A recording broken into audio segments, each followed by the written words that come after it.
Okay, hello and welcome everyone to our Climate Justice panel. We are the Climate Crusaders team, one of a dozen volunteer teams connected to the Halton Youth Initiative. The Climate Crusaders have created this event as we wanted to discuss and focus on climate justice. We made an informational campaign that was posted on our Halton Youth Initiative Instagram accounts during Earth Week, and today we will be discussing how we can take action. You can find these posts on at Milton Action, at North Oak YDC, at Seven Somebodies, and at Youth Aldershot. Before we introduce our panelists today, each of the Climate Crusaders team will introduce themselves, including name, age, and the role they took in the campaign. I can start first. So my name is Judy, and I'm 16 years old, and I created one of the campaign posts discussing climate change within our community. And now I can pass it on to whoever wants to introduce themselves next. I can go next. My name is Ziad. I'm 16 years old. And my role in this campaign was researching, and I also made a post for the Climate Crusaders campaign.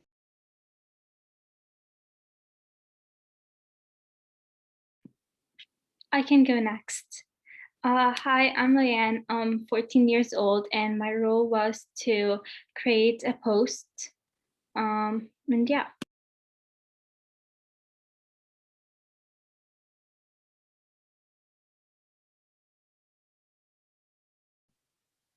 And Isha, you're up next.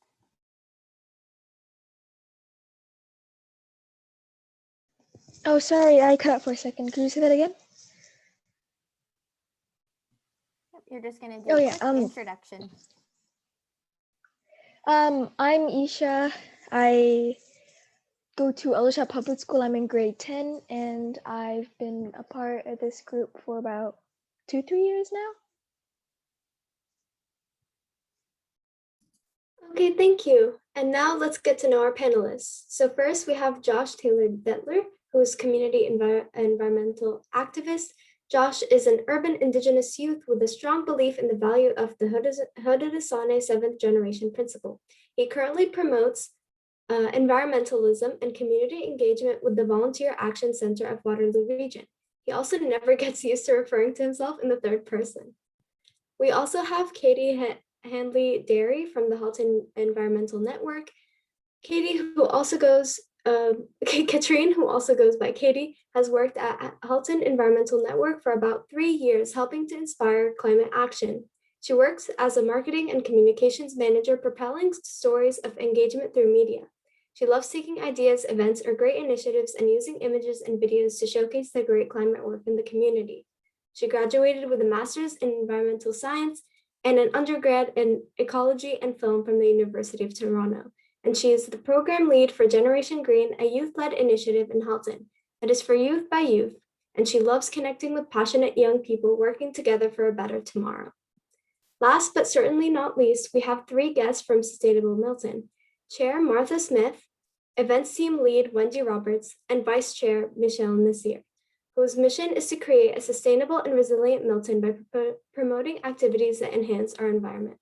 Thank you for everyone for joining us today. Please note that today's panel will be recorded and shared on our YouTube channel, Halton Youth Initiative, to ensure more people from Halton and beyond are able to learn about how they can take action on climate justice. The video will be available beginning on May 5th, 2021. Next up, we have Ziad, who will be sharing our land acknowledgement.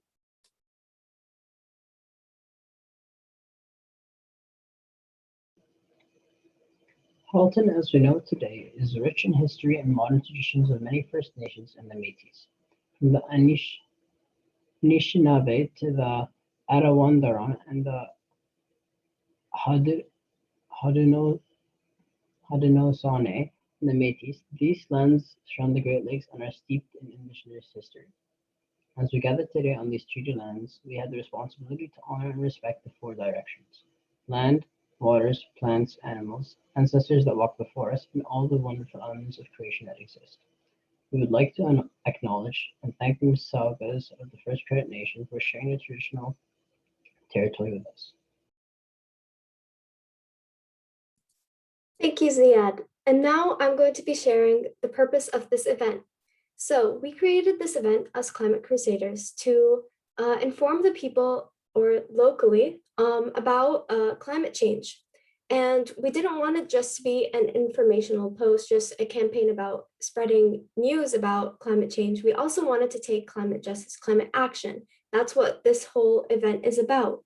We wanted to discuss ways that youth can take action against climate change in their community, ways that we can change our lifestyles or change the way we interact with other people in the environment to make a difference. So basically, this whole event is about how us youth can make a difference for our environment and encourage other people to make a difference as well.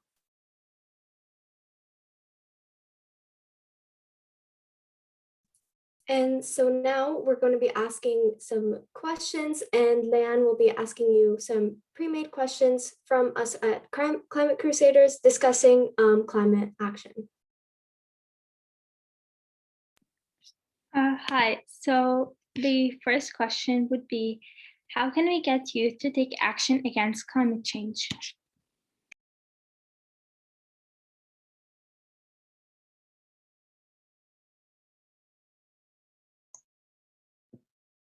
Is it for all of us to answer? Yeah. I can start us off. The question was, how do I get youth to take climate action? And it's a great question because, well, it's a great question because it's something that I ask myself all the time, but it's not something that I think I ever worry about, because anytime I ask myself that question, I was like, how can I get youth to be involved in climate action? There's about maybe 100 or 500 students, or there's always a really passionate student who's already reached out to me, who's interested in taking climate action. I just think that this generation in particular, it's so lovely to work with because they're informed. They know what's up, even if the climate action isn't necessarily their focused or they're following the news like some students are. They are very aware of what's going on, even in the periphery. They take little small actions all the time. They're ready and willing to take those actions. And I think if my advice for somebody, if you're trying to inspire others to take action, is just to show rather than to ask anything. It's to choose within yourself and your own life to use a metal straw or to not take plastic water bottles, because the more people see these actions, the more people will do. And that's what I really feel is the best advice if you're looking to inspire others, is to look at yourself, start doing those actions, and then just by nature, you're going to be inspiring others. And just to read more, learn more, that's the way to start. I could not have said that better myself. There are so many young people who are already engaged in this struggle. That's why we're here today discussing this. When it comes to young people who aren't so engaged, who maybe don't have the background or requisite knowledge base to fully understand our climate crisis, it's a very large international multifaceted issue. I find that people who fall into that category still have a baseline understanding of what's at stake, and that's because it really is our future at stake. So when it comes to engaging people who aren't already engaged, I think that first step of just reaching out is really important. And I really like what Katie said about showing instead of telling. So for example, a lot of people are on Instagram, tons of people, I use it all the time. If you follow some people on Instagram, like-minded people who go to your school, friends, family, and that kind of thing, let them know what's going on. Let them know about community cleanups that are happening in the community, and kind of let them know about what role they can play in this collective struggle in climate change, and share some of the progress that you've already made so that they know that we're really putting our money and time where our mouth is, so to speak. Really never be afraid of reaching out to new people when it comes to that kind of thing, especially when it comes to young people and climate change. I find that even for people who aren't as conventionally engaged, it's really easy to get people engaged once they kind of know what the stakes are, and once they kind of know, because a lot of people have this somewhat feeling that they may not be able to contribute to something meaningfully. And I think showing them the wonderful things that are going on at the Halton Environmental Network or Sustainable Milton or the Halton Youth Initiative is a really great way to get them to take that first step, because then they see that that organization for them exists, and that gives them somewhere to jump onto and kind of contribute to greater action.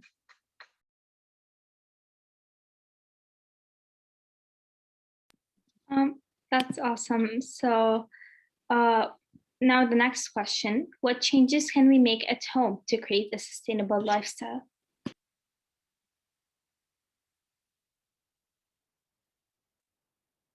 I'll start us off again. I think the number one thing you can do in your own homes would be to something that we do with us. I'll just speak to the Generation Green program because this is kind of what we challenged them to do as part of the program, was to do an action that reduced your greenhouse gas emissions. So it could be something as simple as I'm going to do like a little audit of my house and count how many lights are left on or turned on. And then maybe for a week, I'm just going to leave it just like normal, just look at what my parents or my siblings are doing. And then within that 1 week, I'm going to actively, either it's by informing my family or by doing it, make sure that lights are off or look into other ways so I'm not using that much electricity. It could be something really simple like that, or it could be I'm not going to eat meat on Mondays. Just Mondays, it's just not the one thing. And then we calculate how much greenhouse gas was actually prevented or reduced within that 1 week within our whole project. So we just kind of came to the close of that, and the feedback I've gotten from lots of students has been, wow, I didn't even know how much or how little an action could have such a big impact. Because by doing these small, simple things within your own home, you think you don't have a lot of control over what it is that you can do. There's a lot of onus does go to larger companies or things that are out of your control, but there are ways that you can sort of change your own lifestyle, even small little ones, and then just sort of build on top. It doesn't have to be overwhelming. It's always great to look at your home and the terms of energy costs and that type of stuff. And something that I remember from our conference when I was speaking to some of our speakers, they said, well, it's so great that you're bringing up some things, talking about solar panels and other types of things that are semi-permeable driveways. These aren't questions that youth really care about. But eventually, youth are going to be adults, and adults are going to be able to make those changes within our homes, make choices, add solar panels, do all these things. So start small, work your way up, and then eventually when you start to make real money-making decisions, you can really put your money where your mouth is, and you'll already know what to do because you've already been doing these small actions for a while. I wanted to add on to what Katie was saying as one of the parents who got to who was an unknowing participant in one of these Generation Green projects. My daughter did the same, like something similar. So did an assessment of the food that we were eating and the greenhouse gas levels that were associated with those foods. And then we spent a whole week of eating vegan. So weekday vegan, Monday to Friday, and just seeing the impact that that had. And at the end of the week, I was just so shocked by, like, we're already like a fairly meat-free family, but the impact that it had was very substantial. And I wouldn't underestimate as youth your ability to make change, because those kind of things, showing your parents that these changes do add up, it's a huge impact. I mean, I started off doing the same thing with recycling and getting my parents to like reduce energy bills when I was young, and now in my own house, like that's what I'm seeing my kids do. So my children are showing me new ways to save energy and take action.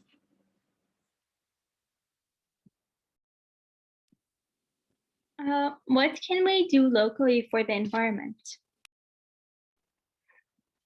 I think that really when we're talking about climate change, locally is where we need to start. And I think that it is really important for us to leverage all of these wonderful community organizations that exist locally, like the Halton Environmental Network, like the Halton Youth Initiative, and like Sustainable Milton, to begin to build an organized base of power. So at the political level, I've done quite a bit of work with the Liberal Party, which I am no longer formally affiliated with. And really when these politicians, they're kind of discussing what they're going to do to make change, they discuss their stakeholders a lot. Before they do something, they need to know that this is going to be something that will reflect well for their political career. They need to know that this is something that their stakeholders are asking for. So what we really do need to see at the local level is all of these local organizations coming together, all of these like-minded people coming together from different sects and beginning to kind of flex that level of power and organization to bring these issues as a very large group of voters to our representatives, instead of one organization, we can be dozens of organizations. And instead of 10 people, we can be hundreds or even thousands of people. So begin at the local level to reach out to like-minded people and organizations and kind of build something, a local power base that can be used to influence the decision at the political level. And one quick thing that I want to say to the last question, solar panels are not as expensive as people may think. In many cases, you can get them for free even. So that's another thing that you can do to kind of promote clean energy in your home. Thanks. Maybe I'll jump in here in terms of what young people can do locally, because there's a range. I think it's important that we offer a range of options. But Josh, I really like your idea about getting involved with local government, because what I have found actually is our council, their ears are open more broadly when young people speak. And I think that for those who are, say, a little older, we need to ask the young folks, how can we support you in approaching council? We shouldn't be doing it for you, but how can we support you? How can we make it easier? Is there some information we can share? Because I think that it's your future, right? Like we've talked to council, we've done some things, but it's really important that they hear what it is you want. And of course, there's the other things that, and this is kind of more what I like to do, but there's the tree planting, there's the pollinator gardens. And I was involved in a roundtable recently where actually it was Amy from Burlington Green who said, it really starts with, you could get people out, cleaning up garbage or planting trees. And then from there, they really start to take a greater interest in some of the political stuff and in getting involved in other things. So I think people like me need to take a step back, not get, disappear, but basically be there to support you in whatever way I can. So I think I'll leave it there, but I really appreciate being invited to this panel. If I can also add to what Wendy and Josh have already said, I think it's also very helpful because I think advocacy starts at home.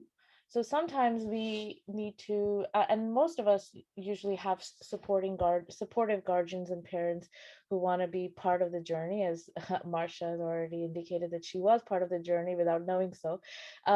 It's really helpful that if we can reach out to our family first, because that's where our sphere of influence starts. And when we reach out to them, we can grow our sphere bigger and bigger and bigger until it reaches out to everyone that's within our networks. So I think, doing, I'm kind of answering the first two questions as well, but doing small acts makes a big difference. So whether it's asking your family to, go vegan for a day, or to not use hydro for a day, having your family be part of that journey really helps support what you're doing, and also makes you feel really good because you get that positive reinforcement when you have people coming along with it. So I think that's really helpful. And I also want to say that, I think as pointed out so rightfully by Josh, and followed up by Wendy, the voter base that youth create has enormous influence. And you can come back and someone can say to you, well, you're not voting yet. But the most important comment in that, most important word in that comment is yet. So you're not voting yet, but the power you hold is immense, and it will only grow with age. So having, taking those small acts, and, whether it is joining a tree planting event, or, going for a cleanup, or even going out to the park if you have the accessibility to a park, and, cleaning up litter or cleaning up after people or yourself, it makes a difference. People will see you doing these acts, and you will influence them to do it as well. So I just wanted to add that. I wanted to also add, thank you, Michelle, because I agree with the comments that you made, and everyone else, Josh too, and Wendy. Thank you for all your comments. One of the things that I want to point out, though, is also like your parents notice when you're taking the time to do that research, to look into like the political climate and to form your own opinions, right? So if you let your parents know that you've looked into the issues and this is what your opinion is on such and such a environmental statement or something like that, like those things come into consideration when your parents are voting, right? So that is your first level of influence, is informing your parents' vote and hoping that they're advocating on behalf of your future. I always tell my daughters, like, tell me a convincing argument. Why should I support this, right?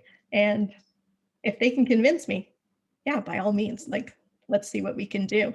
Another thing is, even if you're not involved with an environmental organization, whatever group you're with, you can start talking about environment. Environment intersects with like many, many different levels of society. So getting your group or your Girl Guide group to do an environmental initiative, or another youth group of yours to doing an environmental initiative, there's a lot of cross collaboration between the different groups. So I myself, I'm not only the chair of Sustainable Milton, but I'm also on the executive for the Halton Environmental Network, and I'm also a climate reality leader.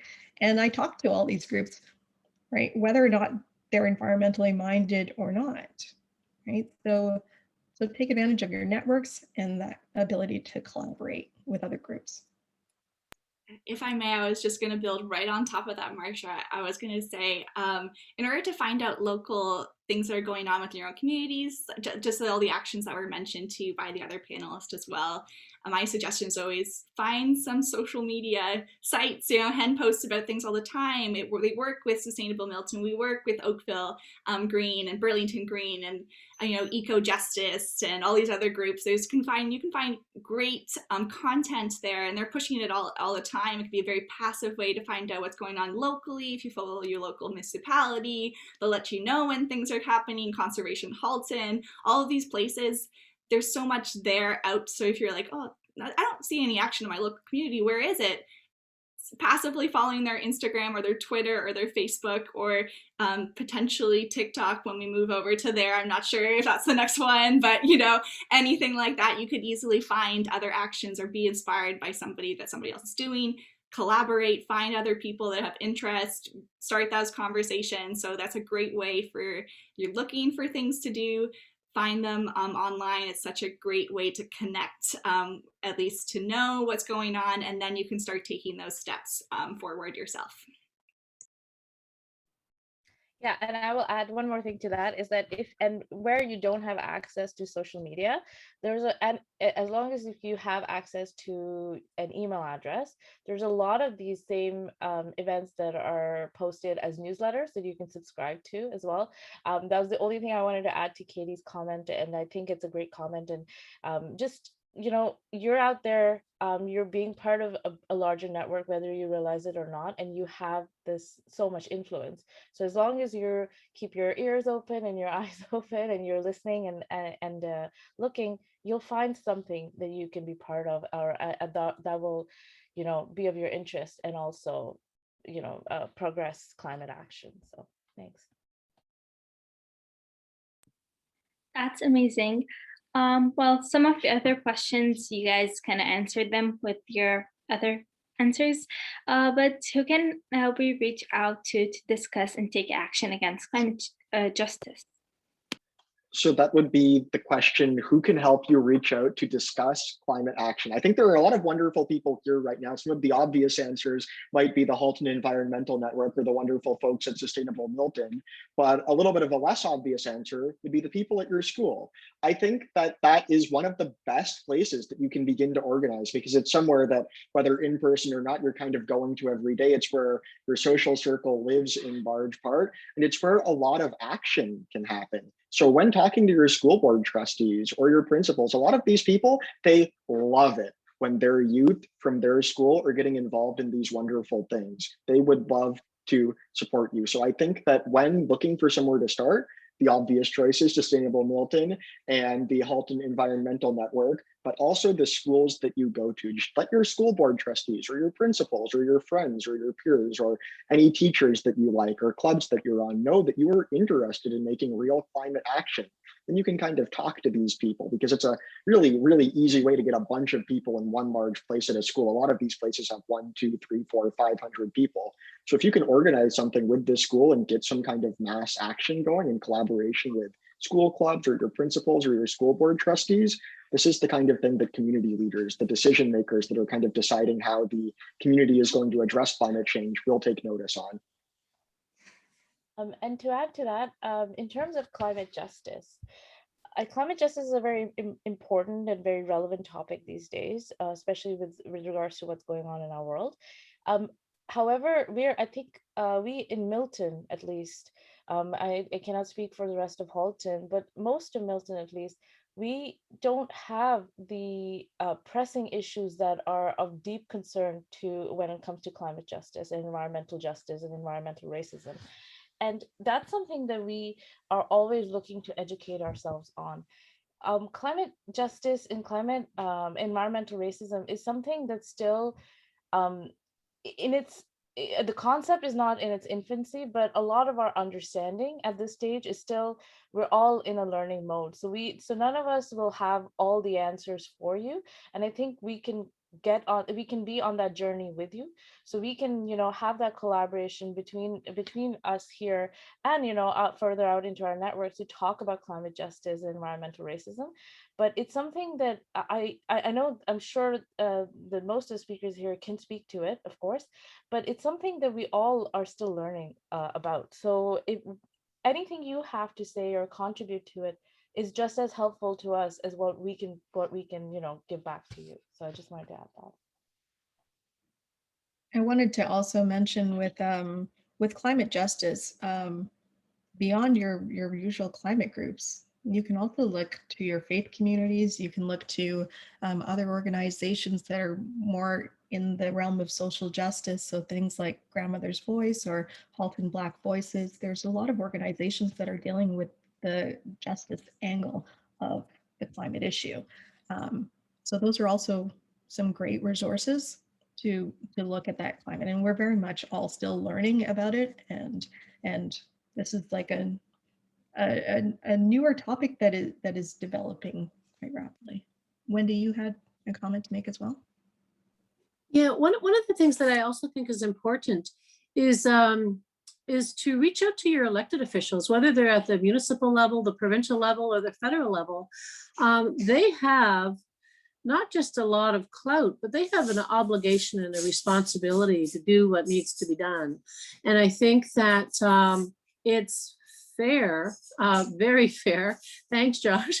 I think very fair for you to ask them, what are you doing? Obviously, and it might be an approach in terms of, look, we would love to get together with you and to talk with you about what's important to us. And we want to hear, what's important to you and how we can maybe collaborate together.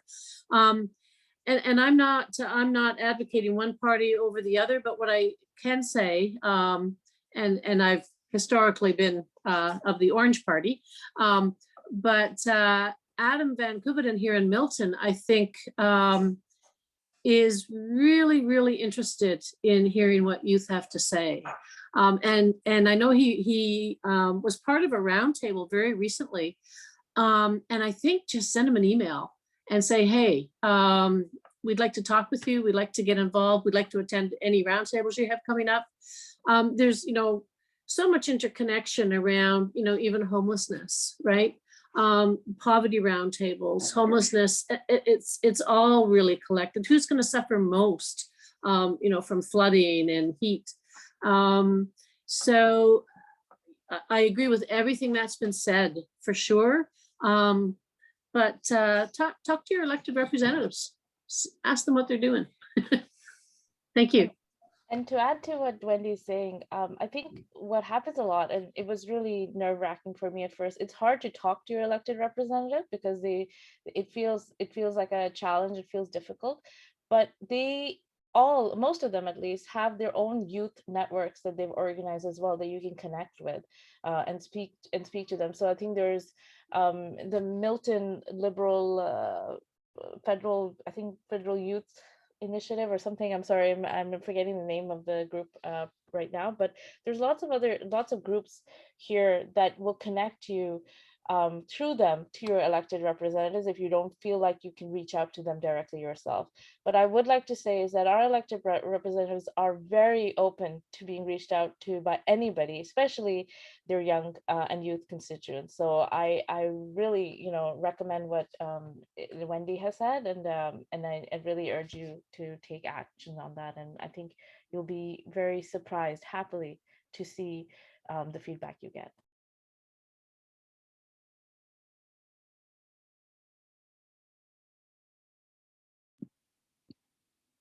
Josh, you have your hand up. Do you have I something? just really quickly like to reiterate that. So I was very recently involved with one of the Canadian political parties, and it was so much easier to get involved with that party and any other party. The orange one, the red one, and the green one, I think are all good picks.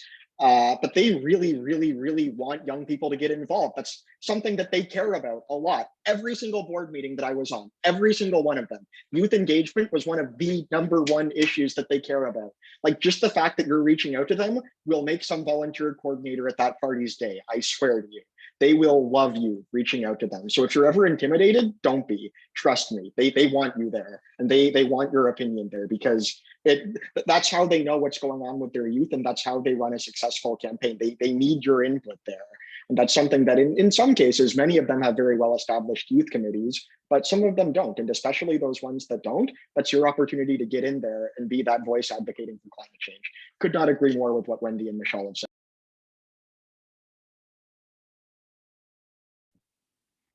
That's awesome. So what organizations can we support that fight against climate change? Oh, wait, sorry.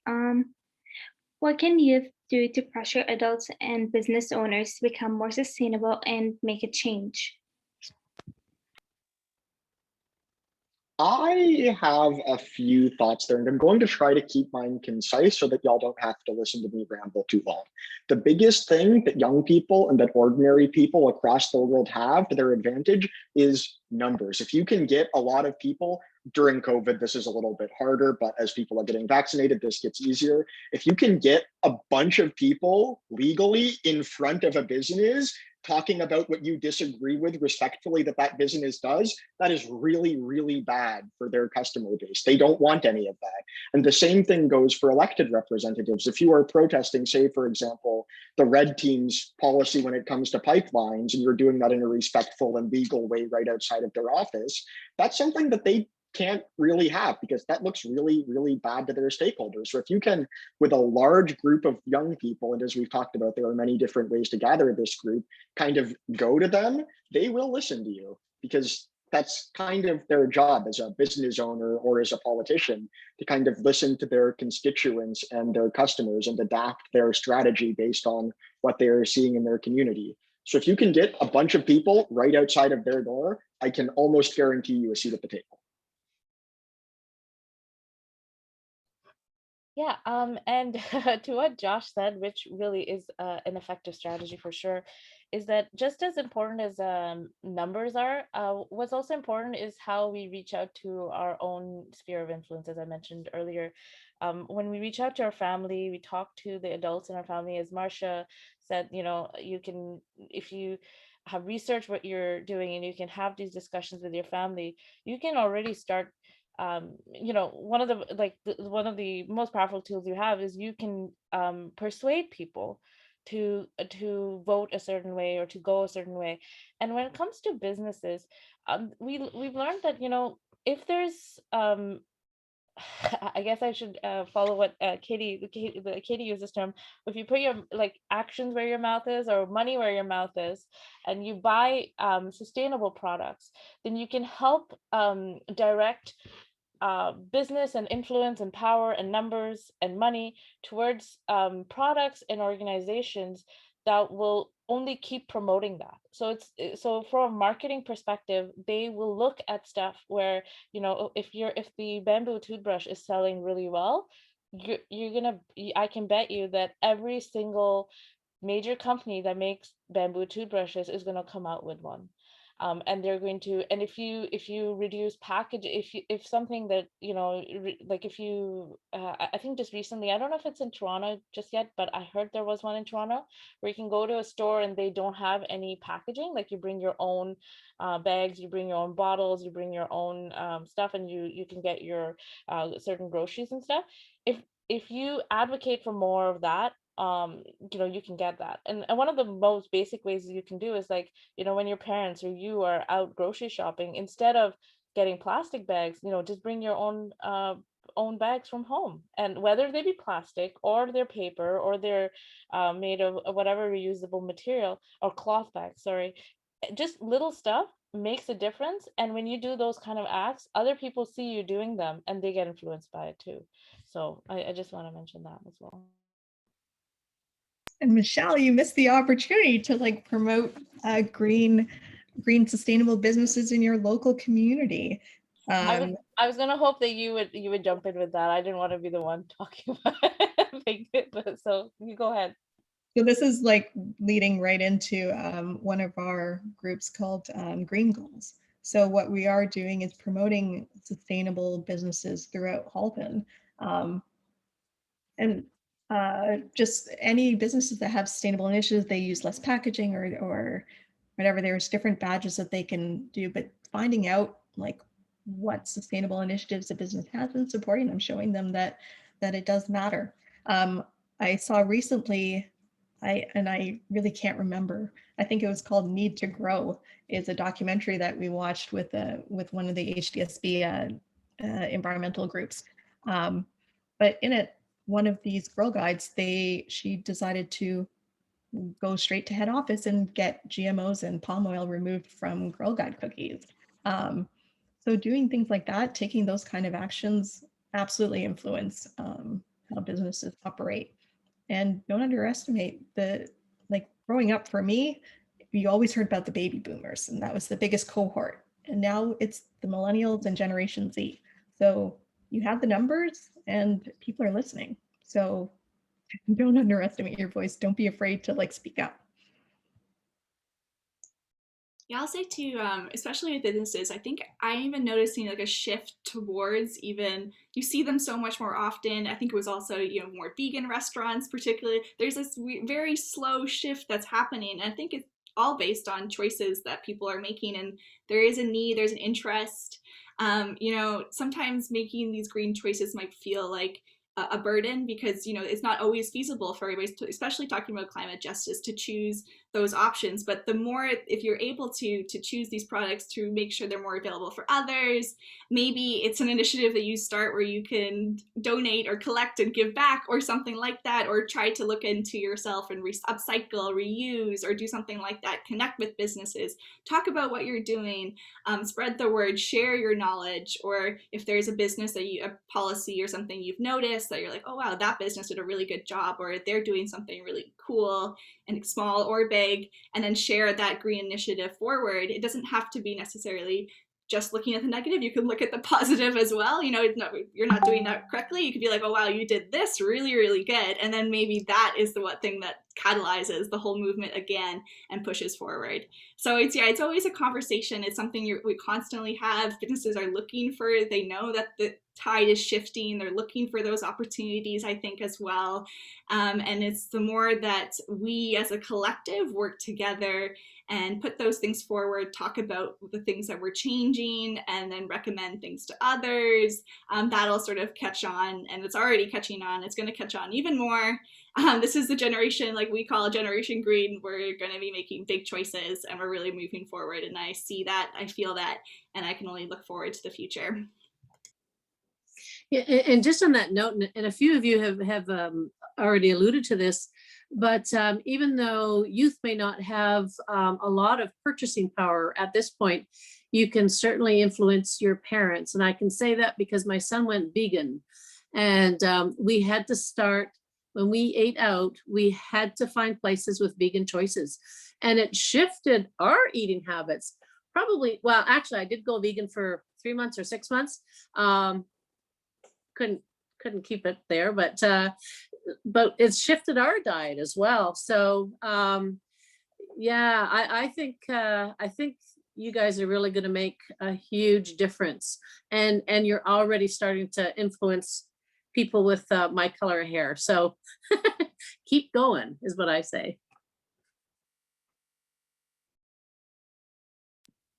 Thank you. That was awesome. And now, why is taking action for climate justice important?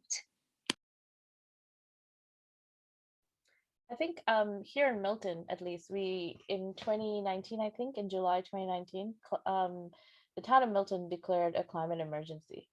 And the language that we're now using when we talk about climate change is climate crisis, climate action now, all the stuff which talks to the sense of urgency that's prevalent upon us at this stage. And the reason why is, and I don't blame our older generations, or I can't, like, it takes a movement, it takes a collaboration, is that we're seeing that what has worked in the past hasn't been as effective, and we need new voices, we need new ideas, and we need new innovations or new methods of collaboration to make change happen. We're also noticing is that a lot of us, I think, are running out of patience for old ways of doing certain things. And when we run out of patience, we realize that we need to take action now. We need to make a difference now. And whether it's in small ways or large ways, it's very important that we have that sense of urgency. We also recognize that we play a small but important role, and it's part, and you know, in part of, to include in our advocacy work, what we can do is we can reach out to larger groups of people, but we also have to realize that we ourselves have within us to make a difference. And we have within us the ability to prioritize what's important to us and to act on it. So, yeah. That was fantastically put, Michelle. From my perspective, I think that there are two reasons why climate justice is not only important, but necessary. And the first is the ethical reason. Not to be pessimistic, I will end this on an optimistic note. There are a lot of people who are, to put it lightly, struggling with the effects of climate change. And as this continues, that number will only grow. I believe that all human beings are worthy of a life of dignity and respect. And I think we owe it to our fellow human beings and ourselves, whose future is on the line, to take the necessary action to promote and to achieve climate justice. But there's also a bit of a practical reason to go alongside that, and that is that, simply put, the current economic model of limitless growth on a limited world is not physically possible. So to continue living as humans on Earth, we are going to need to radically reshape how we do things, and we are going to need to realize climate justice. And while this is a big systemic change that may seem scary at first, we've talked quite a bit today about the many, many small things that we can do, you know, change by 1,000 cuts, so to speak, to promote this. And I think that at the end of the day, people realize this. I think that we realize that we have an ethical commitment to our fellow humans. And I think that we realize our futures are on the line, which is, at the end of the day, despite this being a very difficult and at times dark situation, why I'm forever an optimist. I think that human good will triumph. I think that people see the need for change, and I think that people love each other. I think that there's a lot of hope in our community and a lot of love for our fellow humans. And I think that at the end of the day is going to be the catalyst for the climate justice that we need, kind of a shared sense of communal belonging in our community. And that is why I am forever an optimist, because I think that at the end of the day, people know that we need change, and people will make that change. We will see climate justice in our lifetime.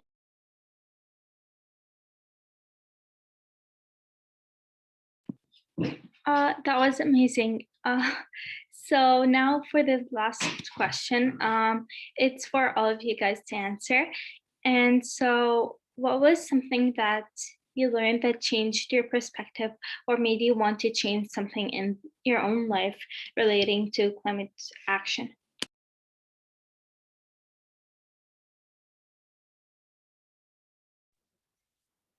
For me, it was about, I guess about 9 years ago now,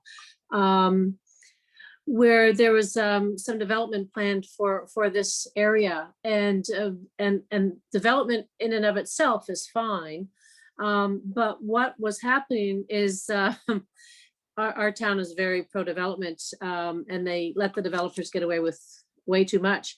And so the developers wanted to remove 2 wetlands and realign the creek that feeds those wetlands.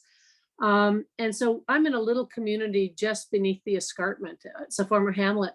And so we were able to rally.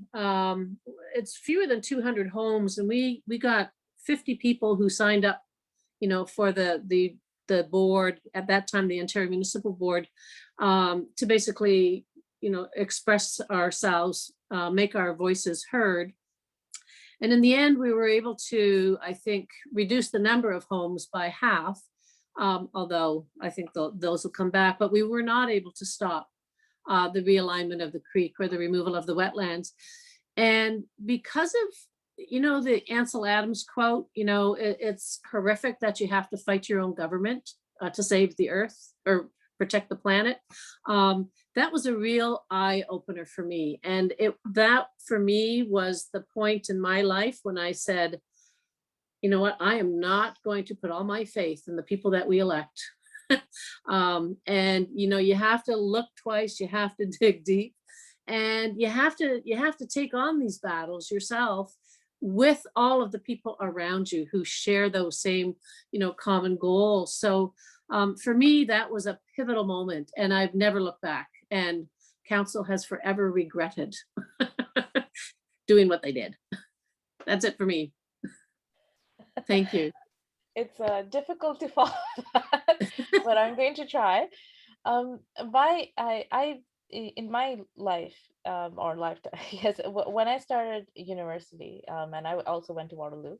When I started university, I had gone in with the perspective that I'm going to make a difference, and these are all the things I know I can do, and I was able to address them.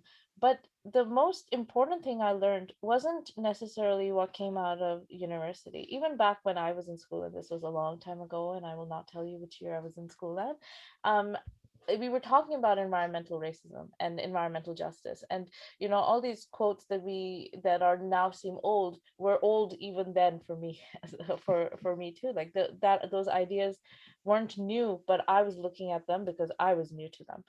And one of the things that really changed my perspective, or kind of gave me a more fulsome image, was that I ended up working in the north, in the Arctic, for the last decade, and it really made me see that going out there and talking to people, and talking to people who are different from you, or different, or perceived differences from who you are, really change your perspective on how you deal with climate change and climate action specifically.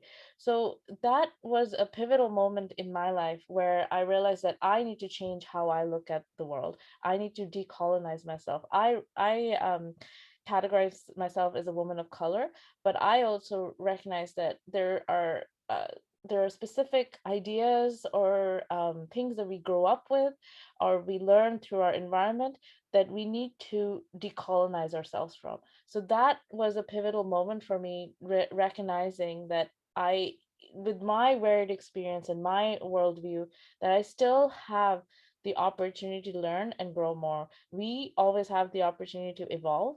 No matter what age you're at, it's very important that you always have an open mind and talk to other people and learn from their perspectives. And you might not agree with everything they say, but there are millions and countless opportunities to kind of grow and learn from other people. So I thought that was where I changed and most. And to speak in a practical way, one of the things I've recognized now, and I've been doing this over the past year, is I've been trying to reduce the amount of meat that I eat, because meat production and the meat industry counts for most, maybe not most, but a lot of our water wastage or use of water, and water being one of the most important resources that we have in this world, especially freshwater resources, especially being Canadians and having one of the largest freshwater resources in the world. I think it's our job, and well, more specifically for me, I feel like it's my job to help protect that. So whether that means, you know, reducing meat, and for me that means at this stage means reducing meat reducing my consumption of meat. And also it means reducing, you can, and this is a topic that a lot of people are a bit iffy on, but using less water when you're using water in and around the house, like how you can do that. Those are the climate actions that I'm taking currently to address that. So I hope that helps. So many great stories. So for myself, like I started off in the environmental industry. So my background is I started off with a degree from Waterloo in environment, specifically in geography. I also did my master's at University of Toronto in environmental sciences. So I've had like a lot of moments leading up, but one of the most impactful times was probably shortly after I had my second daughter. We were living in a condo in downtown Toronto, and my daughter had a ton of allergies. And actually, we were finding that a lot of the children in that same cohort were getting severe allergies. Toronto was in a major construction boom period, so there wasn't like anywhere to like really get away from the traffic and construction pollution. And she was just starting to react to a lot of different foods, and it was just like her immune system was on the fritz. So in my effort, I had the opportunity to move our family to the Caribbean, and we took it because why not, right? So we went down to the Caribbean, and within a month, my daughter's eczema had cleared up, her allergies cleared up, and I thought, oh my gosh, look at the difference that this makes. But then because we were on an island that my family is originally from, and I had grown up going there with my parents and my grandmother, what I noticed was that the beaches weren't there. It was over time, we were losing the beaches to the sea level rise. So I was finding that not only, like, I escaped one environmental problem just to put myself in a completely different set of environmental problems. So it didn't matter where we went, we were running into different aspects of environment. So the climate change just was something that was just inescapable. So coming back to Canada, I knew this is exactly where I need to be. This is the work that I need to do. And this is what I have committed myself to.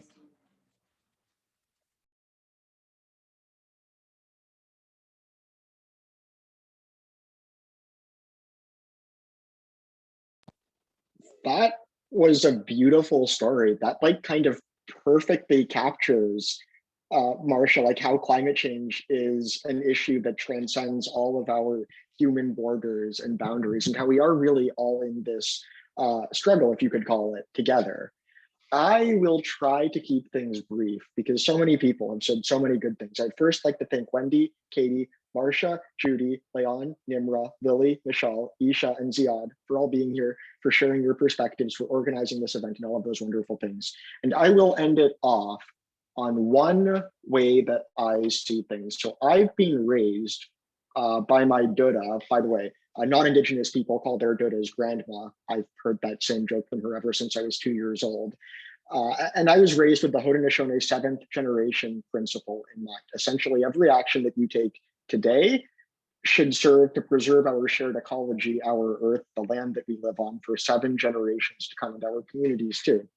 And growing up mainly off reserve and in an urban setting, it took me a while to kind of figure out exactly what that meant, until I finally wrapped my head around it. And I've been carrying it with me ever since.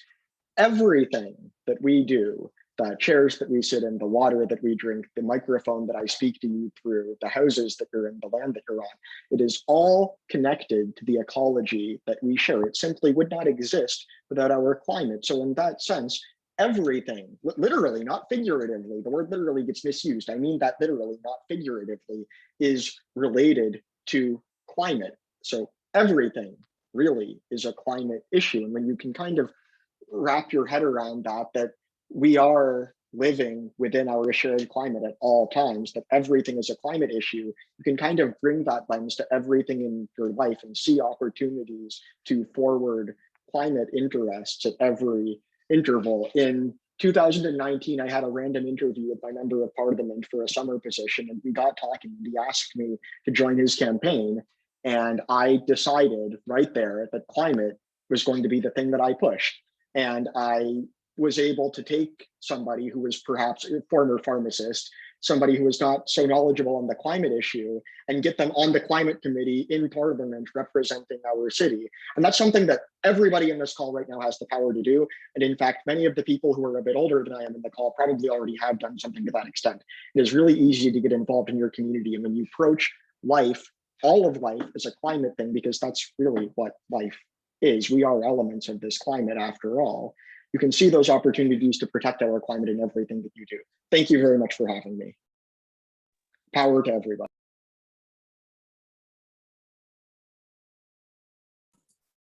So thank you all so much for coming. It was incredible to hear your stories and insights and comments. I personally learned so much, and I'm sure everyone else did. It was incredible just to hear everything you've talked about, and I've learned so much. Like, there were so many things that I didn't know about. Like, one of the things was the meat, how much of an impact it has on our environment, and I didn't even know. And it was just really incredible. So thank you so much for coming. And I see that Nimro's got her hand up. And you're just on mute. Sorry for the late introduction. My name's Nimra. I just wanted to thank everyone on behalf of our group and the Halton Youth Initiative that we're so grateful for everyone who shared their thoughts and knowledge with us today. As youth, I don't really know where to look to for guidance sometimes. So having some experts here today, it really helped us, and I'm sure it's going to educate and motivate others as well. So thank you. Thank you so much for having us here. We really appreciate the invite. Speaking from Sustainable Milton, we really appreciate you reaching out to us again, and we always love being here. Thank you. Sorry. So I just wanted to say too, I was actually taking some notes while we were having our discussions today, just because I'd love to have like a written kind of counterpart to the video clip. So what I'll do is I'm going to attach it in an email after today's meeting. If you want to take a peek through it, panelists, and make sure that your thoughts have been captured appropriately before we share it with any of our youth volunteers, that would be lovely. And then it can just be an additional resource that we have available for folks. I just want to say thank you for joining us today, and this really helped us. And yeah. Thank you all very, very much. I really enjoyed it. Yes, I'll build off that. Yeah, I love moments like this. You know, back to the question about how do you take climate action? It's really every time I talk to somebody else, I talk to other people who are doing the same thing I'm doing. Every time that happens, I'm like, this is why I want to do climate action. This is why it's important. And so, yeah, and even speaking with you guys, like hearing your thoughts and how much you learned, it's just so nice. It's so lovely to have a community of people. That's what I think climate action is all about. It's all about building that community back, those connections with the earth that we lack, that we need. So thank you again for having me here. It's been lovely. All right, have a great rest of your day, everybody. Take care, and thanks for your ongoing support with the Climate Crusaders. We do appreciate it. We've been connecting with Sustainable Milton and Josh for about a year now, and each time that we find these different ways to connect, it helps enhance the knowledge of all the different young people in the program. So take care, everyone. Goodbye. Thank you. Stay safe.